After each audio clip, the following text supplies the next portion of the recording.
Hello students, कैसे हैं। मैं Vibha Manoj Singh Rajput by the career coaching classes. आज मैं आप लोगों के लिए मैथ्स के ट्रिग्नोमेट्री लेके आई हूँ स्टैंडर्ड 10th महाराष्ट्र बोर्ड का, जो कि ये चैप्टर काफ़ी एसेंशियल होता है हमारे मैथ्स को स्टडी करने में।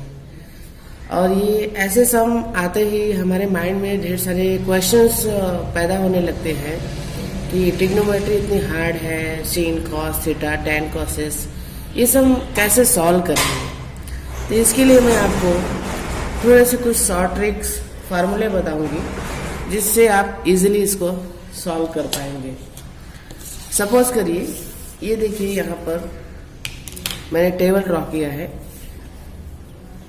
sin, cos, tan, cosec, sec, cos, cot and tan। ये हमें टेबल का जो वैल्यू है, sin 0 की वैल्यू क्या होगी या फिर cos 30 की वैल्यू क्या होगी, इसके फार्मूले लर्न करने के लिए मैं आपको एक आसान सा तरीका बताती हूँ जो कि आप फॉलो करेंगे। आई होप कि आपको अच्छे से समझ में आएगा। देखिए, इसको समझने के लिए हम एक अपने लेफ्ट हैंड का एक पाम ड्रा करते हैं, हथेली ड्रॉ करते हैं। सपोज ये हमारा थंब है, ऐसा आप फिंगर ड्रॉ कर लीजिए। ऐसे देखिए, मेरी ड्राइंग पे मत जाइए, इसको अंडरस्टैंडिंग करने की कोशिश करिए। ये जो थंब है, हम इसको 0 वैल्यू देते हैं, 0, ओके। और इसको हम देते हैं 30 डिग्री की वैल्यू, इसको देते हैं हम 45 की डिग्री, इसको देते हैं 60 डिग्री की वैल्यू। और जो लिटिल फिंगर है, छोटी वाली, इसको हम देते हैं 90 डिग्री। वैसे भी आप ये पाम अगर ड्रा करोगे तो देखिए राइट एंगल ड्रा होता है, इस तरीके से आप देख सकते हैं राइट एंगल। तो लिटिल फिंगर पे हम 90 डिग्री सपोज कर सकते हैं। अब यहाँ पे हमको देखना है कि अगर हमको सपोज cos की वैल्यू निकालनी होगी या sin की वैल्यू निकालनी होगी, तो इसको हम समझेंगे। अगर हमको cos की वैल्यू फाइंड करनी है तो हम क्लॉकवाइज जाएंगे, क्लॉकवाइज, जैसे घड़ी की सुई घूमती है ऐसे ऐसे करके, ऐसा क्लॉकवाइज हम cos की वैल्यू फाइंड करने के लिए देखेंगे। और यहाँ पर क्या करेंगे, क्लॉकवाइज जा करके हम फिंगर को काउंट करेंगे। फिंगर को काउंट करते हैं, फिंगर देखिए FINGER, फिंगर को काउंट करेंगे, 2 से डिवाइड करेंगे, उसके बाद उसका रूट निकालेंगे। देखिए, ये किसके लिए मैंने बोला, cos की वैल्यू फाइंड करने के लिए क्लॉकवाइज जाना है आपको, क्लॉकवाइज, ठीक है। सेम इसका अपोजिट हो जाएगा। अगर हमें sin की वैल्यू फाइंड करनी है तो हम ऐसा इसका उल्टा जाएंगे, यानी लेफ्ट साइड में जाएंगे। लेफ्ट यानी आप एंटी क्लॉकवाइज बोल सकते हो, एंटी क्लॉकवाइज बोल सकते हैं। सबसे पहले अपने माइंड में आप फीड करेंगे कि हमको cos की वैल्यू फाइंड करने के लिए क्लॉकवाइज घूमना है, काउंटिंग करना है। और sin की वैल्यू फाइंड करने के लिए हमको लेफ्ट साइड यानी एंटी क्लॉक, यानी घड़ी जैसे घूमती है, इसका उल्टा हमें काउंट करना है, ठीक है। अब यहाँ पर हम देखते हैं कि अगर हमें cos 0 की वैल्यू फाइंड करनी है, क्या, cos 0 की वैल्यू अगर फाइंड करनी है तो हम क्या करेंगे। सबसे देखिए, ये जो cos 0 है, हमने क्या बोला, cos की वैल्यू फाइंड करने के लिए क्लॉकवाइज जाएंगे। तो cos 0 है, उसके बाद कितनी फिंगर है ये काउंट करेंगे। देखिए 1 2 3 4, ये cos 0 की वैल्यू मैं बता रही हूँ। इसके बाद कितनी फिंगर है, 4 फिंगर। तो आप ऐसे लिख सकते हो √4 और 2 से डिवाइड करना है, ठीक है। तो 4 का रूट क्या होता है स्टूडेंट्स, 2 ही होता है। इसको आप रूट में रखिए और नीचे 2 रखेंगे। एक कट करने के बाद आपको 1 फाइंड होगा, 1 मिलेगी। यानी cos 0 की वैल्यू क्या हो गई, हम यहाँ पर 1 राइट कर सकते हैं। कॉलम में देखिए कि हम यहाँ पर 1 पुट कर सकते हैं, ओके। सेम अगर हमको सपोज करिए कि हमको sin 0 का फाइंड करना हो, sin 0, ओके, sin 0 की फाइंड करनी हो तो क्या करेंगे? sin 0 के लिए हमने क्या बोला था कि आपको एंटी क्लॉकवाइज घूमना है, ठीक है। sin 0 के लिए हमको एंटी क्लॉकवाइज घूमना है, तो sin 0 हमने ये लिया। अब इसके बाद देखिए कितनी फिंगर है, कोई भी फिंगर नहीं है। इसका मतलब आप रूट में क्या रखेंगे? 0 रखेंगे और 2 आपको रखना ही है। तो हम जानते हैं कि अगर 2 से डिवाइड या मल्टीप्लाई करेंगे ऑलरेडी हमको क्या मिलता है? 0 ही मिलता है। इसका मतलब इसका आंसर क्या हो जाएगा? 0। देखिए sin 0 में हम क्या कर सकते हैं? 0 ही होगी वैल्यू। आप इसी तरीके से प्रैक्टिस करेंगे तो आपको ये इजी लगेगा, कुछ हार्ड नहीं है। अब उसके बाद हम फाइंड कर लेते हैं cos 30 की वैल्यू। देखिए cos 30, तो cos 30 की वैल्यू फाइंड करने के लिए हमने क्या बोला था? क्लॉकवाइज आपको काउंट करना है। जैसे देखिए cos 30 की वैल्यू फाइंड करने के लिए हमको क्लॉकवाइज काउंट करना है, तो हमने रखा है क्लॉक cos 30। उसके बाद देखिए 30 के आगे कितनी फिंगर्स हैं? 1 2 3 फिंगर्स है। तो हम यहाँ पर क्या लिख देंगे? रूट के अंदर लिख देंगे, ऐसा रूट के अंदर 3 लिख देंगे और डिवाइड कर देंगे 2 से। तो अब देखिए अगर इसको 2 से डिवाइड करते हैं तो आपका क्या आने वाला है? वही आएगा, यानी कि क्या हो गया? √3/2। ये डिवाइड नहीं होगा, तो इसकी वैल्यू क्या हो जाएगी आपकी? cos 30 की। हम cos 30 के कॉलम में डाल सकते हैं कि √3/2 ये वैल्यू हो गई, ओके। सेम अगर हमको sin 30 की वैल्यू फाइंड करनी हुई, सपोज sin 30, तो sin 30 का आप क्या करेंगे? sin के लिए देखिए यहाँ पर sin 30 के लिए इधर अपोजिट में जाना है, तो कितना है? इसके बाद 0 है। कितना काउंट नंबर है? 1 फिंगर्स है, तो हम यहाँ पे 1 रूट के अंदर रखेंगे, 1 डिवाइड करेंगे 2, तो इसका क्या डिवाइड नहीं होने वाला, यानी 1√2। ये आ गई आपकी sin 30 की वैल्यू। क्या हो गया? 1√2, ओके। सेम बढ़ते हैं हम, देखिए cos किसका? cos 45, सपोज 45, तो हम क्या करेंगे? cos के लिए देखिए 45, इसके बाद कितनी फिंगर्स है? 1 2, हाँ। तो यहाँ पे हम ऊपर में क्या लिखेंगे? √2/2, √2/2। देखिए इस साइड भी 2 फिंगर है, इस साइड भी 2 फिंगर, यानी दोनों के साइड में 2 फिंगर ही है। तो अभी इसको √2 को अगर हम डिवाइड करेंगे तो 1 जा करके कट जाएगा। इसका मतलब इसका फाइनली आंसर क्या मिलने वाला है? 1। तो हम यहाँ पर क्या कर सकते हैं? cos 45 में इसकी वैल्यू क्या कर सकते हैं? 1 पुट कर सकते हैं, अंडरस्टैंड। सेम आप cos sin 45 का देख लीजिए, sin 45 sin थीटा का। तो sin 45 को हम करने के लिए देखिए sin के लिए 45 कितनी फिंगर्स है? 1 2, तो यहाँ पर हम क्या करेंगे? √2/2 रखेंगे ही। किसका मैंने बोला? sin 45। तो देखिए ये अगर हम इसको कट करेंगे कितनी फिंगर्स है ये देखिए आप पहले। sin 45 के लिए हमने 2√2 निकाला था, अभी इसका 2 कट करेंगे तो 2 1 जा 2 आएगा, और इसको हम राइट करने के लिए 1/√2 राइट करेंगे। ये सब आपको जो है वो ध्यान देना पड़ेगा, 1/√2 राइट करेंगे। अभी हम चलते हैं cos 45 और sin 45 का हो गया। अब किसका आता है? cos 60 का नंबर आता है। तो cos 60 फाइंड करने के लिए हम देखते हैं 60, ये देखिए फिंगर, इसके बाद कितनी नंबर है? 1 नंबर है, यानी हम क्या करेंगे? ऐसा रूट में 1 लिखेंगे, नीचे क्या करें 2 रहेगा क्योंकि डिवाइड बाय 2 होता है। तो इसको आप नॉर्मली यानी 1 अपन किसका cos 60 का cos 60 का हम 1 अपन रूट 2 में कर सकते हैं, 1 अपन रूट 2। ठीक है, इस तरीके से हम ये आपने ऐसे किया और ये रूट के अंदर रहेगा 1 अपन 2। अब देखिए सीन अगर 60 करना हुआ तो सेम आप करिए, देखिए सीन 60। अब इसके बाद फिंगर काउंट करिए 1 2 3। कितनी फिंगर्स आ रही हैं? 3 फिंगर्स आ रही है ना। तो 3 फिंगर्स को हम ऐसे करेंगे रूट के अंदर अपन 2।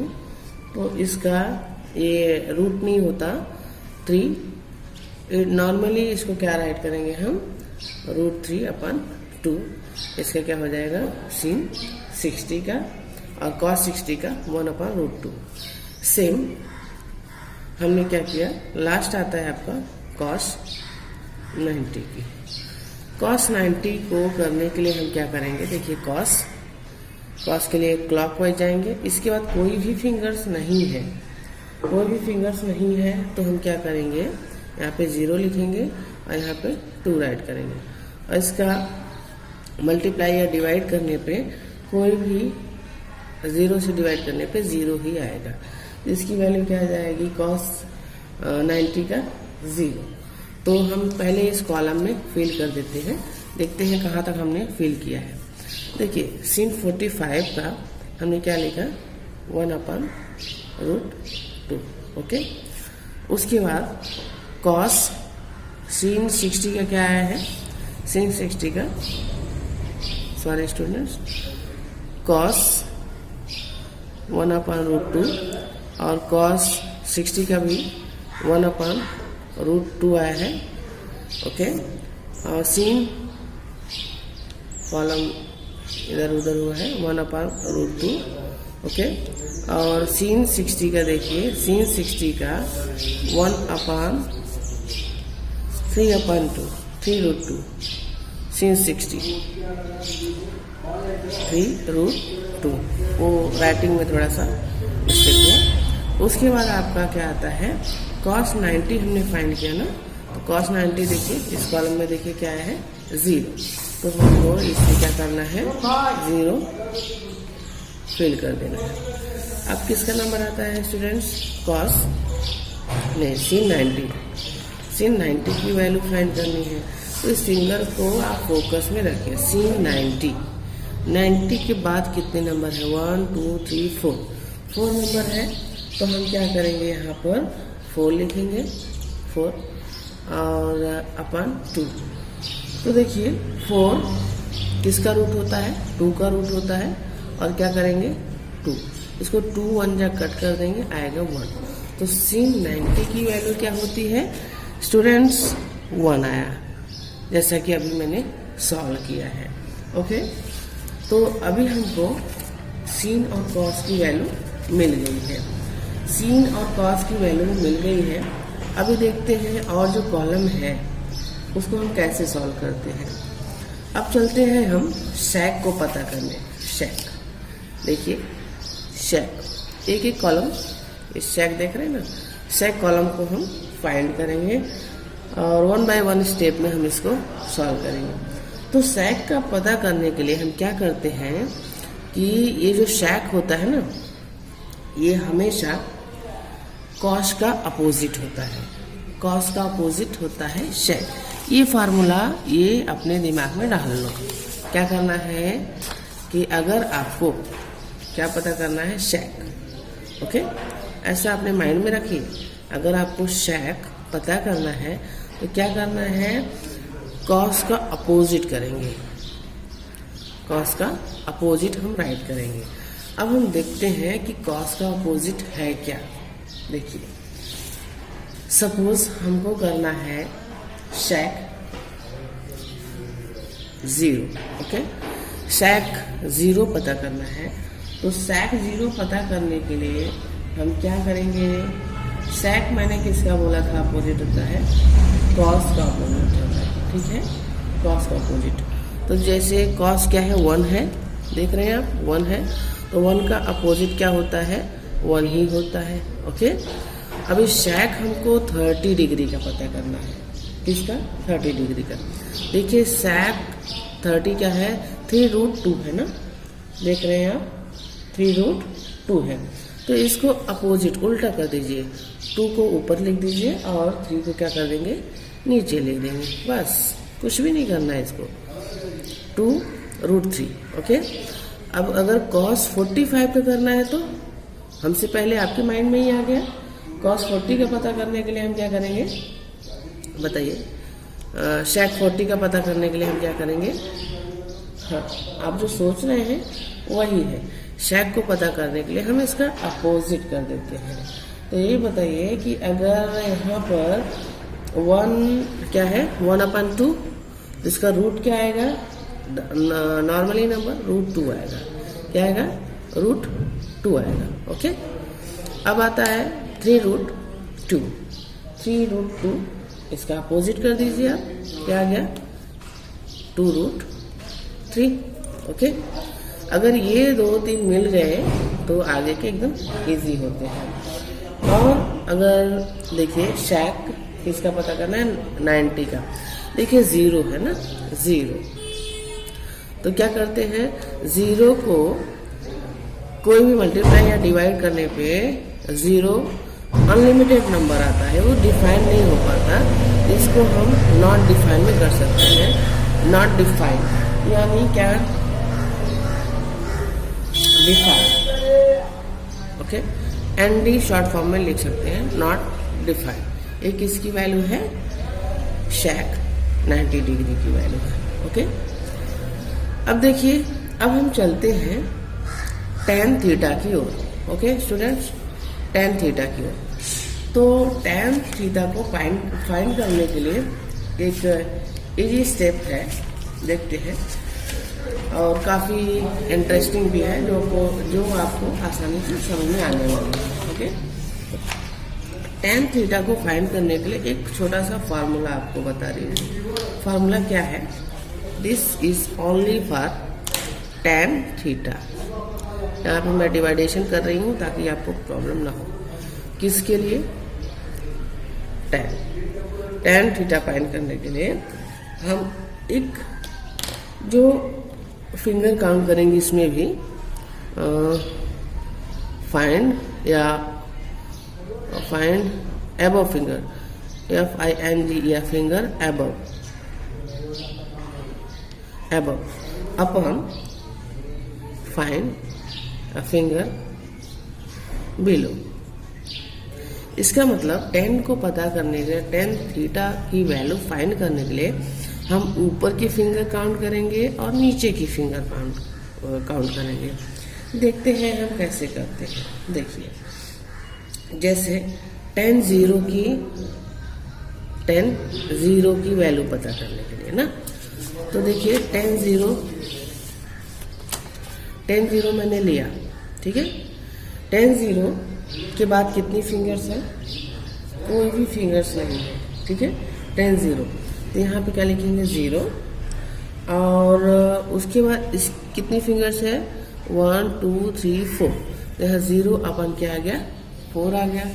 0/4 आ गया। तो हम सभी को पता है कि अगर 4 से मल्टीप्लाई या डिवीजन करते हैं तो उसकी वैल्यू क्या आती है? 0 आती है। यानी tan 0 की वैल्यू क्या आ गई? देखिए यहाँ पर क्या आया? 0। अभी हमने सॉल्व किया था ना, 0, ठीक है। अब क्या है कि अगर tan 30 की पता करनी हुई, किसका?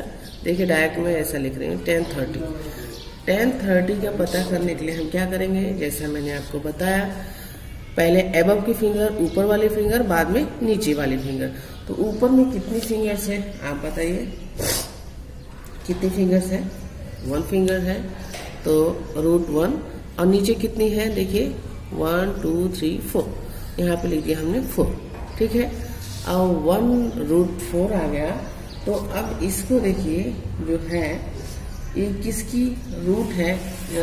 4, वो हमको फाइंड करने हैं tan 30 का। तो सॉरी, इसके बाद 1 2 3 फिंगर्स ही है, 3 फिंगर्स, तो यहाँ पे 3 लिखेंगे, सॉरी स्टूडेंट्स 3 फिंगर्स है ना, तो यहाँ पे क्या लिखेंगे 3। तो अब इसके कॉलम में हम क्या लिख सकते हैं, देखिए आई होप आपको समझ में आ रहा होगा। 1 का रूट कुछ होता नहीं है और 3 डायरेक्टली इसको हम क्या करेंगे √3 कर देंगे। क्या करेंगे 3, देखिए √3। तो कॉलम में हमने क्या भरना है √3, वैल्यू हो गई 10, 30 की। ओके, अब चलते हैं हम 10, 45, किसके आगे 45। तो 45 देखिए यहाँ पर 45 देख रहे हैं, इसके ऊपर 2 फिंगर है और इसके नीचे भी 2 फिंगर है। तो हम इसको कैसे लिख सकते हैं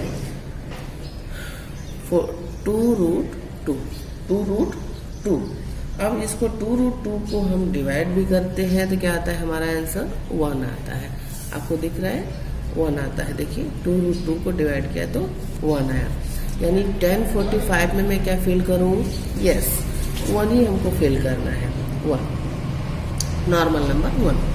अब टर्न आता है 10, 60 का, देखिए 10, 60। तो अब काउंट करिए, आपको ये ट्रिक समझ में आ गया होगा। 60 के ऊपर कितने फिंगर है 1, 2, 3, तो आपने लिखा 3 और नीचे कितने फिंगर है 1, ठीक है, कितने फिंगर है 1 है। तो देखिए यहाँ पे लिखा 1।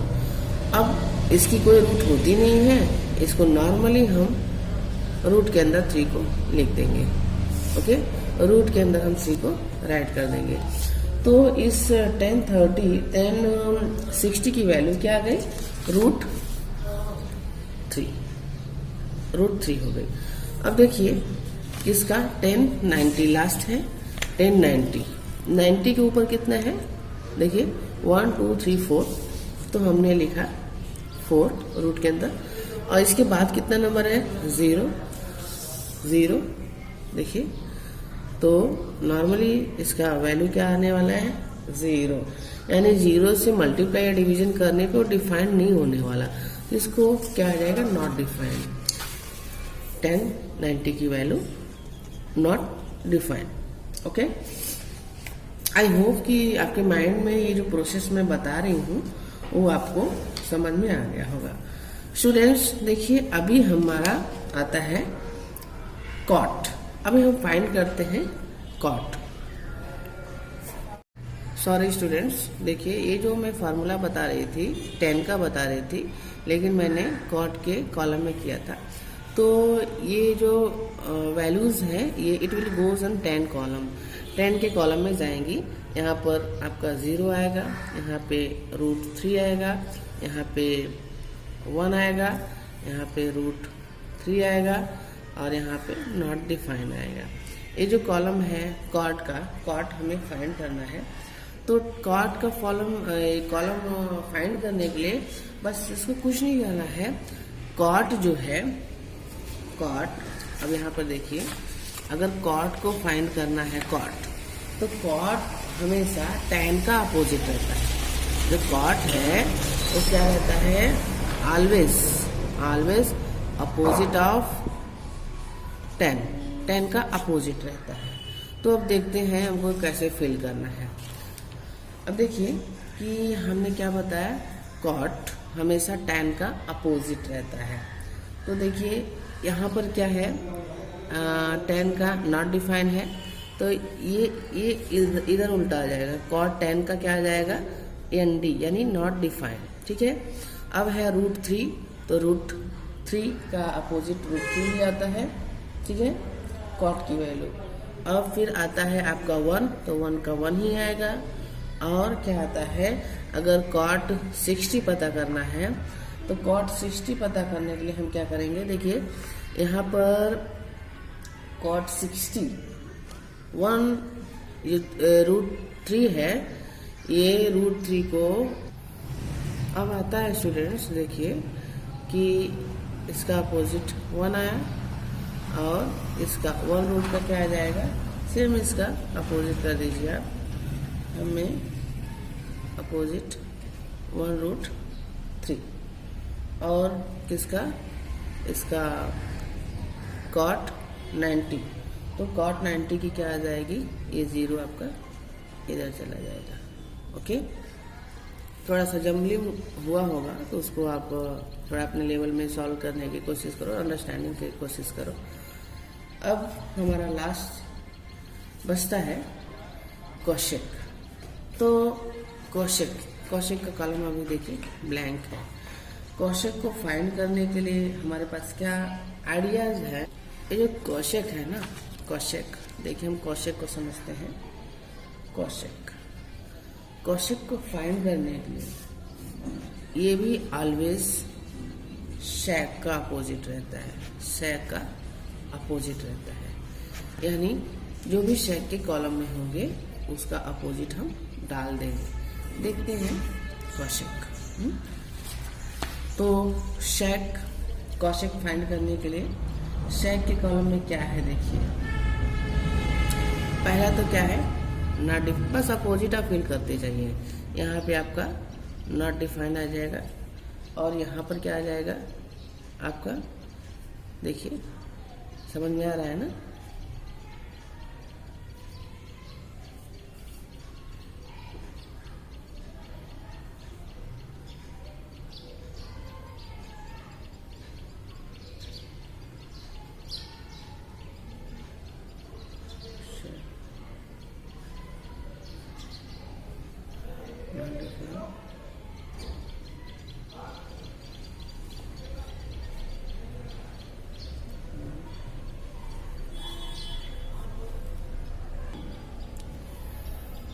नॉट डिफाइन आ गया। उसके बाद शेक का अपोजिट हमको लिखना है, शेक का अपोजिट यहाँ पे लेना है। यहाँ 2√3 है तो यहाँ पे हमको क्या कर देना है, ये इधर हमको डाल देना है, 2√3 इधर डाल देना है। उसके बाद देखिए इसका अपोजिट क्या आ जाएगा, √2 है तो √2 इसका हमको डाल देना है। ओके, फिर क्या आता है 2√3 आता है आपका, तो यहाँ पर हमको इसका अपोजिट क्या आ जाएगा बोलिए, यानी किसका मैं पूछ रही हूँ, कौशिक 60 का। कौशिक 60 देखिए, कौशिक 60 का 2/3 2/√3। ओके, अब क्या आएगा, कौशिक 90 का क्या आएगा, देखिए ये आपका क्या है, शेक का उल्टा होता है ना, ये वाला 1 यहाँ पे आ जाएगा। इस कॉलम को आप स्लोली समझोगे तो आपको बड़ी ही आसानी के साथ समझ में आने वाला है। बस ये जो फार्मूले आपको बताए गए हैं अभी जस्ट, वो आप इसको फॉलो करिए। फिर एक बार मैं रिमाइंड कर देती हूँ फाइनली कि ये जो ट्रिग्नोमेट्री चैप्टर है स्टैंडर्ड 10th का, हमने एक ट्रिक निकाला, पाम से लेफ्ट हैंड लिया, जिस पर हमने थंब को दिया था 0 डिग्री और इस इंडेक्स को दिया था हमने 30, मिडिल फिंगर को दिया था 45 और जो रिंग फिंगर है उसको 60 और जो लिटिल फिंगर है उसको 90 दिया था। और कॉस फाइंड करने के लिए हम क्लॉकवाइज घूमे थे और सेम इसका अपोजिट होता है सीन फाइंड करने के लिए हम लेफ्ट यानी एंटी क्लॉकवाइज घूमे थे। इसके हिसाब से हमने वैल्यू निकाल दी। आई होप आपको आसानी से समझ में आया होगा एंड थैंक यू।